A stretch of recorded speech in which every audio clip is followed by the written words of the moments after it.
All right, guys, welcome back to the Bombs and Birdies podcast, and today we are joined, obviously, by Logan again, and what are we talking about today? All right, well, I got a special secret challenge for you today, Colton. Okay. Are you a fan of the Ryder Cup by any chance? Yes, sir. You are? What team would you cheer for usually? I would probably cheer for Europe just because it's like the depth of the team. Yeah. Being European blood myself, that's probably what I would do. Okay, interesting. Yeah, I think here in Canada anyways, you get a lot of divisiveness. It's interesting. A lot of people cheer for Europe and a lot of people cheer for USA. But yeah, I'm kind of on the fence. I'd say both times. Like it's just sort of a toss-up, but I usually like to choose a team and go with it. Right. Today we're going to do our own version of the Ryder Cup. Okay. But there's going to be a little bit of a twist. Do you want to see what it is? Let's do it. Okay, I'm going to grab some paper here. Sound of greatness right there. Yeah. I have, and I'll put this up on the screen for the viewers, two teams here. Okay. And I want you to just take a brief look at them, and I want you to pick a team right now. Which one would you bet your own money on going into a little Ryder Cup? Okay, it's Team 1 and Team 2. Like currently where the players are in standings right now? No. Okay. I would probably have to pick Team 2. Team 2, okay. Yeah. Any inclination or reason why you're going with that one off your gut? Well, first of all, we got some length. Cameron Champ, Rory McIlroy, and Wyndham Clark and John Rahm. You guys like got probably the five of the longest players in the PGA Tour / Live Tour that are on that roster. Okay. And you got a lot of shorter hitters, especially on this side. Okay. We have a lot of short hitters on this side. A lot of accurate players, but a lot of guys that are kind of, I guess, either at the tail end of their careers or like pretty deep down as far as like depth on the order of merit. Okay, well, I think your instincts are pretty good on this one because I didn't tell you what these teams are made up of or anything like that. Right. But this is actually simply just a look at the top 10 players for distance on tour versus the bottom 10 players for distance on tour. And I'm going to show you something else really interesting here in a moment. But we obviously went back to just a couple years ago when all of the players were on the PGA Tour. I thought that was a little more of a fair comparison. And this year's stats are just getting started. So we did go back to look at a previous year. But I just wanted to give you a little more information. You know, I hid some of the info on this chart, but I wanted to give you the earnings for both teams here, and we'll throw that up on the screen for you guys to see as well. So we have this is total career earnings. So it's for that year, I believe. Oh, for this year. Yeah. Do you know what year? Okay, so yeah. A combined $9 million for 10 guys. Yeah. On Team 1, and then Team 2, $27 million. Yeah. I can't say I'm surprised. and not only is that a lot, that's like 3 times more. Yeah. Right. So they've had 3 times the success as the players who hit it shorter. Right. And I think maybe on the shorter team, like, you know, it's we got some, I'd say, guys I haven't heard of before. Also, you know, Luke Donald's a notable player on there, but maybe just like more on the trail end of his career or whatnot. Whereas on this team here, we obviously see, you know, some up and comers along with some of the greats of their generation. Right. Is that kind of what you expected to see? That's pretty much exactly, like, that's the thing. Like when I start talking about distance, when I start talking about like the stats that actually matter, like that's the very first stat that I will look at. And the reason for that is because you just showed me right here. And like, I already knew these stats probably before, maybe not to the degree of what you're showing me here, but in the sense of like what is possible in order of like dollars and cents to be able to be made, there's going to be some kickback as far as like, oh, well, this guy's a better putter, this guy's a better iron player. Yeah, you're completely splitting hairs when it comes to the 1% of the 1%. Yeah. But this is a very, very good indicator as far as like what separates the top 1% from the top 1%. Right. You know what I mean? So it's you're going to get. Everybody's going to be in and around the same ball striking. Everyone's going to be in and around the same greens hit. Everyone's going to be in and around the same putts made over the course of a round, and those are going to fluctuate. Yeah, and those stats, you know, if you looked at the best putters versus the worst putters, the best putters are also generally going to be on the better side too, right? Yeah, and the thing is, when you putt well, or when you have those good putting weeks, you're usually like have a chance to win. Yeah, like you're playing out of your mind, which is exactly what you're supposed to do. But as you can see. Just based by dollars and cents over the course of a year, not even over a course of a career, the top 10 players in the world, like you said, as far as driving distance, have 3 times the ability to make money versus the guys that are just quote unquote the most accurate. And the reason they are still on this list, but they are at the bottom, is because they have to be exceptional at what they do at everything else outside of this statistic. Whereas the Cameron Champs, the Wyndham Clarks, the John Rahms of the world, they can have mediocre driving weeks and still be able to keep up, if not surpass, the bottom 10 on the PGA Tour. Well, yeah, so I don't have the exact stat in front of me here, but if you looked at like the average drive from Cameron Champ, Rory McIlroy, I think it was in like around 315. Carry? Yeah. Yep. That sounds about right. And so that was about their average distance. And then you look at the bottom of the list, and it was around 285, maybe even a bit lower than that. Probably a little bit lower. I think it was in 275, something like that. Yeah, and so you got to imagine, if Rory wants to hit it, and this is interesting because we saw this exactly at the Ryder Cup this past year. If Rory wants to hit at 275, what club is he hitting? He's probably hitting 3-wood. Right. He's hitting a 3-wood, like...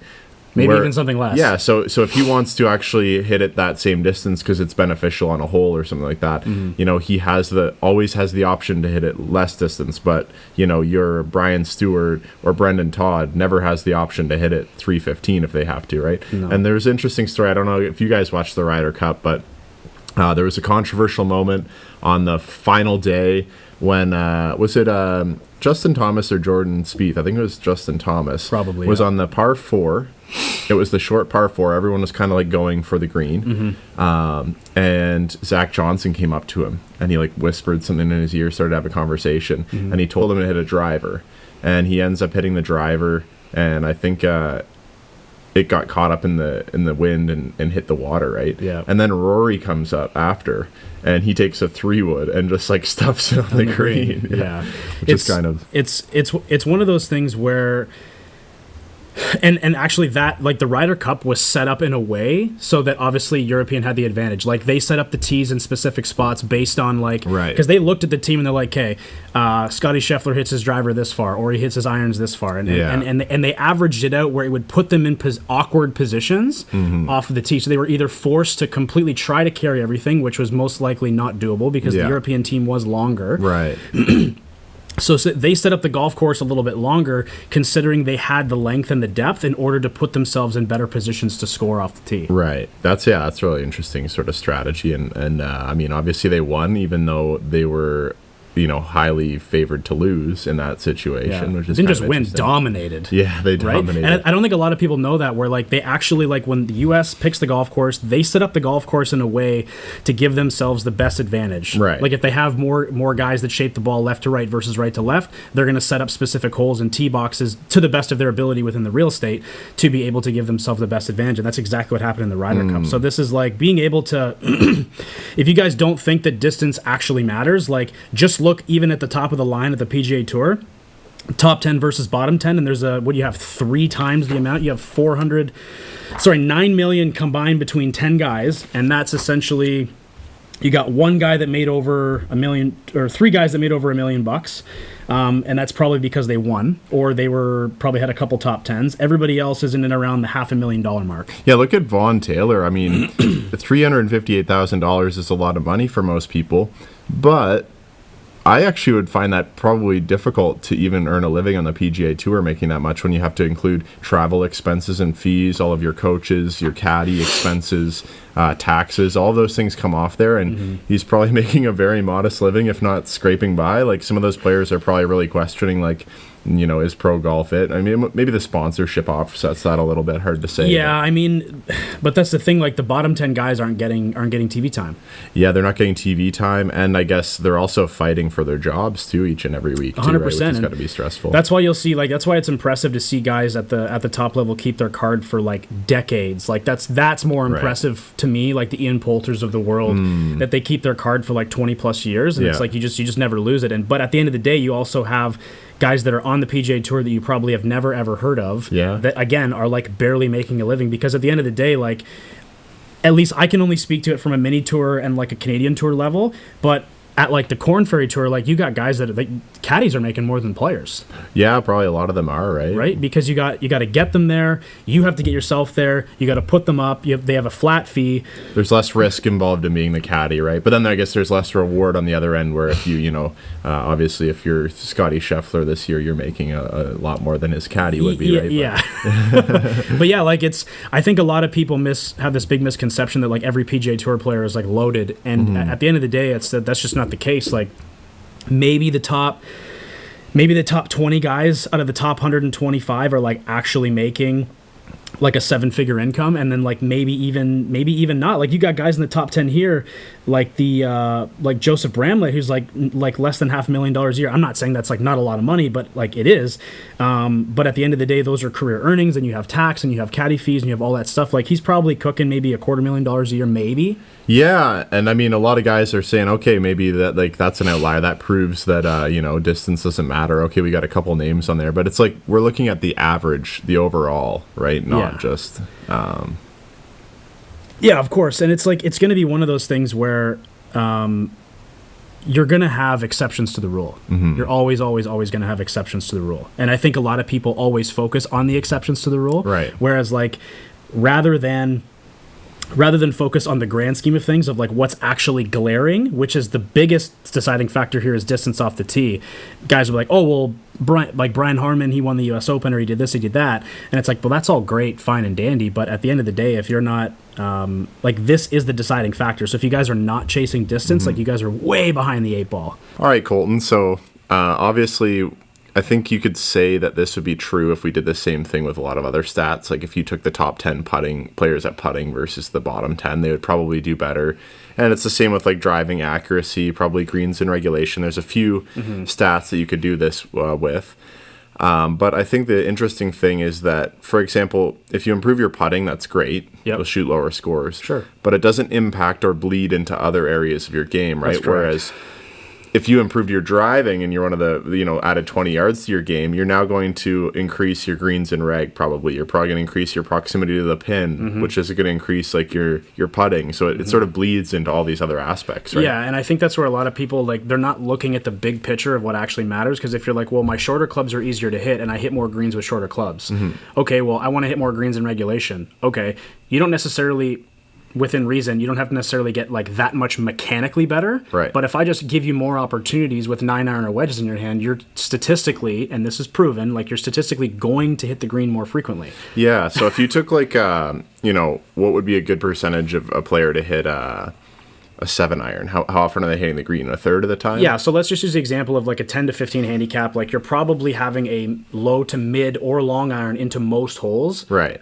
Like, depending on what tees you're playing, like if you're playing the correct tees, maybe not as frequent, but you're probably having mid iron to long irons in, and you maybe have like 2 to 4 wedge holes around, maybe. Right. So what would be easier, like, increasing your accuracy with a 7-iron by 10%, or just hitting an 8 or a 9-iron? Yeah, like. Do you know what I'm saying? Like, 100%. If you wanted to get better at accuracy with your irons, yeah. I mean, how hard is it realistically to go from like hitting 30% to 40%? Like that's really hard, right? Like eventually you reach a point where you got to get to like elite ball Absolutely. striking. And whereas if you can just reduce that to like a 9-iron, the percentage jumps like crazy, right? Like absolutely. Well, if you think about it, like if I was to take like, I think it's 15 or 18 feet, don't quote me, but I think it's like 15 or 18 feet with a wedge in your hand, and like even on the PGA Tour, that's like PGA Tour average. So for the average Joe, that's going to be like probably 2 to 3 times that. Right. So if I was to even put you in a realm of just gaining 2 or 3 more clubs off of not even off the tee, but just gaining 2 or 3 more clubs in your hand, like, yeah, that statistic, your dispersion is naturally going to get tighter without changing anything in relation to like your mechanics. Right. Yeah, because I think it was you telling me about a student that you had, and maybe it was Ben, but he would be like, these players would be hitting like a 5-iron from 200 yards, and they'd be getting pissed because they missed the green. They'd be like, like, as if it was a bad shot. Yeah, you're supposed to. You're not supposed to hit it from 200, like, right? If you guys look up the stats of like what 200 yards and in on the PGA Tour looks like it's almost 40 feet. I think it's right around 35, 40 feet from 200 yards. So like if you hit the green, even honestly, It's almost a 50-50 split even from 150 and back. So like, so if you're 150 yards, it's like 50% chance you'll hit especially the green. with the average Joe, and that even and that stat gets worse. Like obviously, if you're not on the PGA Tour, that stat just naturally gets worse. Like myself included. Yeah. Right. So it's I like bet you a lot of players are only like 10% from 200 yards. Then no, actually, probably even less. worse. Yeah. Okay, wow. So it's like, oh well, I want to be able to hit more greens in regulation. It's like they're like, well, how do I get my mechanics better? It's like you don't have to get your mechanics better. You can only we can get your mechanics to a place where it's sustainable, right? Just to see the ball curve in a specific direction. If it's too much, then that's something different. But let's just use the example of you hit like the average Joe hits like a 10-yard cut with every single club in the bag. Yeah, that's cool. That's fine if you can know it and you can predict it, right? If it's going to curve left to right every time, I don't care how much it curves, and then we can mitigate what that looks like to tighten up, even if we tighten up like 10%, right? Which is literally nothing sometimes. And then, but if I give you 2 or 3 more clubs worth of distance, you're going to hit the green way more frequently than grinding and trying to hit it straighter. Because if I'm being honest, the hardest shot in golf is the straight one. Right. Like, because it's unpredictable, because is it going to fall left? Is it going to fall right? And nobody is that zeroed out, not even guys in the PGA Tour. And you'll see guys in the PGA Tour, they have a specific shot shape. You're not seeing guys manufacture the ball in both directions. Like obviously Tiger was an anomaly. And again, people are going to be like, oh, well, Tiger's the exception to the rule. Well, that's one person out of a bajillion people. So it's like if you can curve the ball in one specific direction with every club in the bag, obviously the more loft you get, the less curve you're going to have. But let's just use the example of hitting a fade, a 10-yard cut with every single club in the bag, including driver, all the way up. If you know the ball's going to curve left to right, you've eliminated half of the golf course. You've already eliminated 50% of the miss. Yeah. So if I know that, and I can plot my way around the golf course knowing that, and I just give you a couple more clubs worth of distance, like you're going to get so much more out of that, and it's going to be way more fun than grinding on the range, because 99% of people that are in and around the double-digit handicap range, they're not practicing 2-3 times a week. They're not chipping and putting 2-3 times a week. Like, you want to get better. Distance is going to be one of those. First of all, eliminating one side of the golf course is number one. And number two is gaining distance in order to accentuate the statistics that we just talked about. Right. Yeah, I think that sums it up pretty clearly there. So if you guys aren't convinced, I mean, yeah, it's pretty cool. It's also the fun thing, right? To go up and hit it past your buddies. Absolutely. And like it's impossible for people to like club off of you too. Like nobody's been able to club off of me. That was hilarious for the past 5 years, because they're like, oh, what club are you hitting?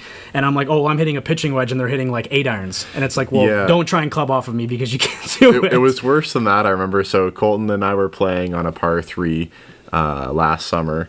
And we were playing with a really lovely couple that we met. We were just paired up with a husband and wife type deal. Yeah. And so the husband, he gets up and he tees up first on this par 3, and he hits like a 4 hybrid, right? Yeah. Into this, which is fine. It was like 180 yards probably. Yeah. And I think I got up there and I hit about a 7 iron, right? And then Colton steps up there and he hits some ungodly short club. and the guy's like, holy crap, where were you guys were probably hitting like 7 irons or something? And I was like, well, yeah, like I hit a 7 iron, but Colton just like sort of like flashed me the club. Yeah. You're usually pretty humble about that stuff. You don't tell anyone. Yeah, I'm not a big, like, I know that some people like that stuff, and I know that some people shtick online is like to be that cocky individual. I've never been that way. I've always kind of got about my business very quietly and let my golf game kind of do the talking for me, which is way better than getting super fired up and getting overly cocky about your game. Don't get me wrong, like there's a benefit to both, but yeah, like it's just like if you have a question and you ask me, I will gladly answer, but I'm not going to be like, oh yeah, I hit a pitching wedge, you're a pussy because you hit a fucking 7 iron, you know what I mean? So yeah, it was funny because usually it'd be like, do you guys play a lot of golf? And I'll be like, yeah, like I play a lot of golf, and Colton will just like avoid the question. Yeah, like, no, I don't really play that. It just lets this game speak for itself. I don't and it's really like, do that much anymore. But that's so true too, man. Like it's not, at the end of the day, like how you play is for your enjoyment. Of course. That's you've got your goals in mind. And I think really it's just about tapping that potential that you have. It's like just sort of living up. And it's fun, right? It's fun to have a goal and get somewhere. It's super fun, especially when you maybe never believed you were going to get to a certain goal. I think a lot of players get stuck and they just kind of feel like, I'll never break 80 again or something. And their growth sort of around the game stops. And there can be frustration associated with that when, you're so close to breaking that milestone and then it all falls apart. But I'll tell you guys, I think once I started making a change to my game, like a significant real change, and we were working on different distance and a little bit of strategy and things like that too, when I broke through my barrier, which it had always been 80. It came like that, and now it's like no looking back. Like when you get past that barrier for real, absolutely, it's like you know, of course you're going to shoot above that again. You know, I shot a 93 in a tournament last year. Yeah. Partially because my rangefinder was set on meters instead of yards. Whoopsie. Took me like a month to figure that one out. That's bad. It was like the last tournament of the year too. Shit. But yeah. Yeah, absolutely. So, again, if you guys aren't convinced that distance is going to change your game, like, you guys are sorely mistaken, especially if you don't have time to practice. Like, adding more distance to your game doesn't necessarily mean that you're going to hit it further in the trees. That doesn't necessarily what that means. Obviously, if your mechanics are not in a place and you add distance, yes, the miss can be accentuated. However, as you guys can see from the beginning of this video, you guys know that distance, at least at the highest level on the PGA Tour, is going to be 4x the amount of money that you could possibly earn. So, if you think about taking money off your buddies, or you're thinking about your handicap, you could negatively 4x your handicap, or your investment per se in your handicap, just by adding distance, because that's one of the biggest stats that's been changed over the course of the last years, and it's only going to get even further. So that's kind of why I continue to chase that and continue to push that, because I know that if you don't have a lot of time to practice, that's something you don't need to hit golf balls to improve your game, which is kind of cool. And not everybody wants to go to the range 2, 3, 4 times a week and bang balls. No, way nicer to just go outside, work on a drill in your backyard for 5 or 10 minutes a day, and then just try to get try to get faster, and obviously kind of mitigate what those look like and make sure there's a happy medium. So hope you guys got some value out of this video. Hope you guys have now bought into the whole speed scenario. We know we're going to be talking about this a lot more, and it's a big value of mine. And again, hope you guys got some value out of the video, and as always, stay fast, and we'll